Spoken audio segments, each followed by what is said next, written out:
Breaking news में आपको सीधे प्रयागराज लेकर चलते हैं, जहां पर योगी आदित्यनाथ पहुंचे हैं और कुछ कह रहे हैं। श्री सिद्धार्थनाथ सिंह जी, माननीय विधायक गण श्री हर्षवर्धन वाजपेयी जी, प्रवीण पटेल जी, गुरु प्रसाद मौर्य जी, पीयूष रंजन निषाद जी, केपी श्रीवास्तव जी, सुरेंद्र चौधरी जी, श्रीमती निर्मला पासवान जी, प्रदेश सरकार के पूर्व मंत्री श्री नरेंद्र कुमार सिंह गौर जी, भारतीय जनता पार्टी के जिलाध्यक्ष यमुना पार श्री विभवनाथ भारती जी, निवर्तमान महापौर श्रीमती अभिलाषा गुप्ता नंदी जी, जिला पंचायत अध्यक्ष डॉक्टर वीके सिंह जी, यहां के चुनाव के सह-प्रभारी श्री महेश चंद्र श्रीवास्तव जी,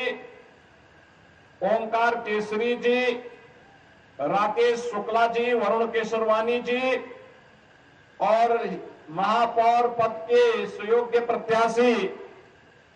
श्री उमेश चंद गणेश केशरवानी जी, पार्षद पद के हमारे सभी प्रत्याशीगण और उपस्थित प्रयागराज के मेरे सभी उपस्थित भाइयों बहनों, प्रयागराज की इस पावन धरा को जिसे भगवान प्रयागराज ने, मां गंगा ने, मां यमुना और मां सरस्वती का आशीर्वाद प्राप्त होता रहा है, जहां से 100 वर्ष जीवन की नश्वरता और सत्य की शाश्वतता का संदेश सदैव देता रहा है। इस पावन धरा को कोटि कोटि नमन करते हुए आप सभी का हृदय से मैं अभिवादन करता हूं। भाइयों बहनों, अमर शहीद पंडित चंद्रशेखर आजाद की बलिदानी भूमि भी है और महामना पंडित मदन मोहन मालवीय जी की भी कर्म साधना की स्थली रही है। प्रयागराज अपनी आध्यात्मिक साधना की दृष्टि से भी और इस भौतिक जगत में न्याय पाने के लिए भी पूरे प्रदेश की 25 करोड़ जनता इसी प्रयागराज की धरती पर आकर के न्याय पाती है। ऐसी प्रयागराज की धरती को नमन करता हूं। भाइयों बहनों, रामचरितमानस में संत तुलसीदास जी ने एक बात कही थी, कर्म प्रधान विश्व रसि राखा, जो जस करहि सो तस फल चाखा। और मुझे लगता है कि ये पंक्तियां आज भी उसी प्रकार की प्रासंगिक हैं जैसे मध्यकाल में थी। जीवन की शाश्वतता का संदेश देने वाले ये पंक्तियां हमारे कर्म प्रधान व्यवस्था को कहीं न कहीं मार्गदर्शन करती हुई दिखाई देती है। जिस प्रयागराज में दुनिया अपनी आध्यात्मिक पिपासा के लिए आती है, जिस प्रयागराज की धरती ने हजारों वर्षों से मानवता के कल्याण का मार्ग प्रशस्त किया हो, कुंभ हो या माघ मेला, करोड़ों करोड़ों श्रद्धालु प्रयागराज में आकर के संगम में डुबकी लगा करके अपने जन्म और जीवन को धन्य करता है। जहां पर अन्याय अत्याचार से पीड़ित मानवता आकर के न्यायालय की शरण में आकर के न्याय प्राप्त करने की विलासा से आता है, कुछ लोगों ने उस प्रयागराज की धरती को अन्याय और अत्याचार का शिकार बना दिया था, पापाचार का शिकार बना दिया था। लेकिन यह प्रकृति न किसी पर अत्याचार करती है और न किसी के अत्याचार को स्वीकार ही करती है, सबका हिसाब बराबर करके रख देती है। और भाइयों बहनों, आज मैं इसीलिए प्रयागराज की धरती पे आया हूं आप सबसे अपील करने के लिए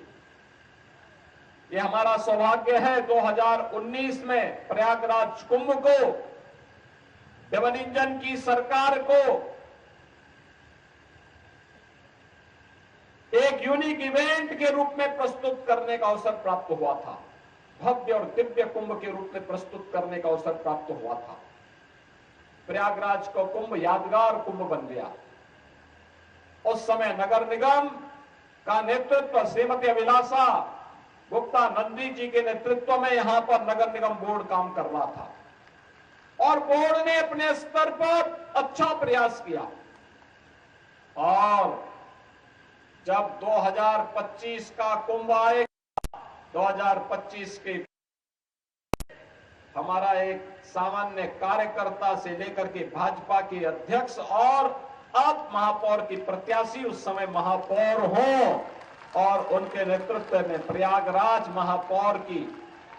नेतृत्व में प्रयागराज कुंभ फिर दुनिया की भव्य और दिव्य कुंभ की साक्षी बन सके, इसके लिए आप सबसे अपील करने के लिए आज मैं प्रयागराज की धरती पे आया। भाइयों, प्रयागराज कभी निराश नहीं होने देता।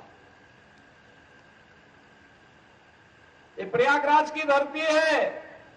ये कभी सात्विक प्रवृत्ति को निराश नहीं करती है। मैं जानता हूं कि आपका आशीर्वाद यहां पर श्री गणेश के सरवानी को प्राप्त होगा, कोई संदेह नहीं।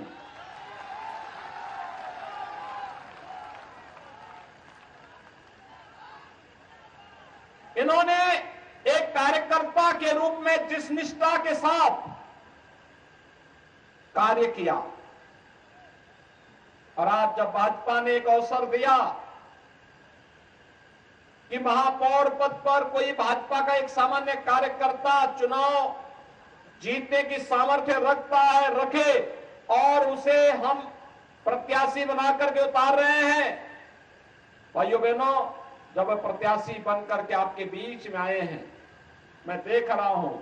प्रयागराज का एक एक कार्यकर्ता सहयोग करते हुए उन्हें महापौर प्रत्याशी के रूप में अपना प्रत्याशी मान करके चुनाव लड़ाने के लिए तत्पर दिखाई दे रहा है। और यह होना भी चाहिए। जिस कार्यकर्ता ने अपना जीवन समर्पित कर दिया हो विचारधारा के लिए, संगठन के लिए, अगर उसके लिए सभी लोग मिलकर के कार्य करके अगर उन कार्यक्रमों को आगे बढ़ाने का कार्य करते हैं तो भाइयों बहनों,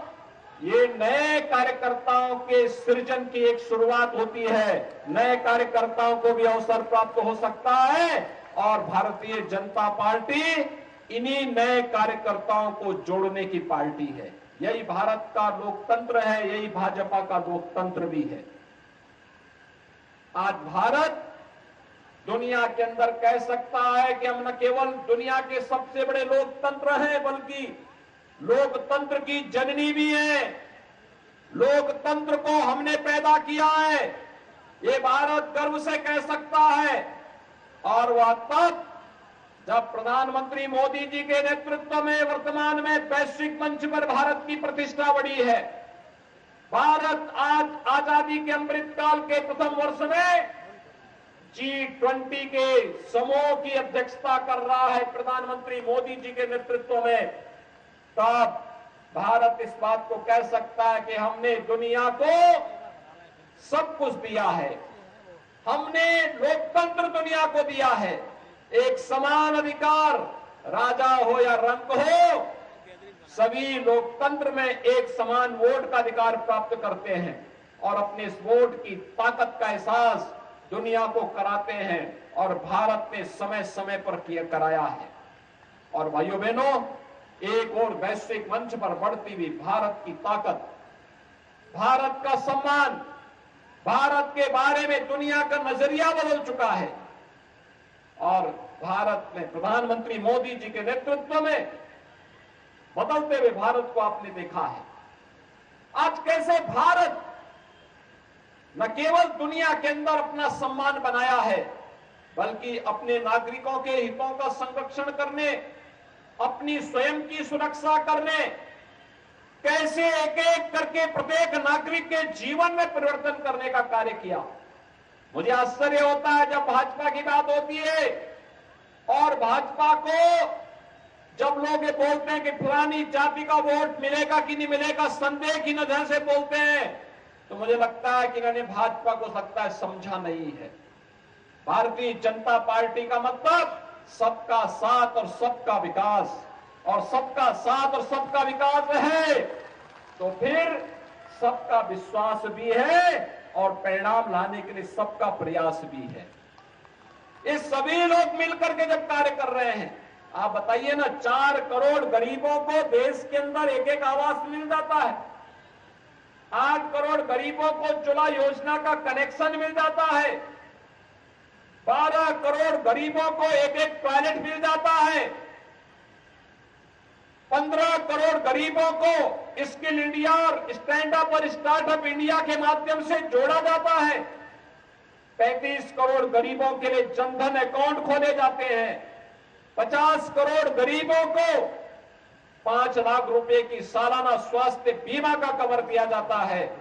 80 करोड़ लोगों को कोरोना कालखंड में फ्री में राशन की सुविधा का लाभ दिया जाता है और 220 करोड़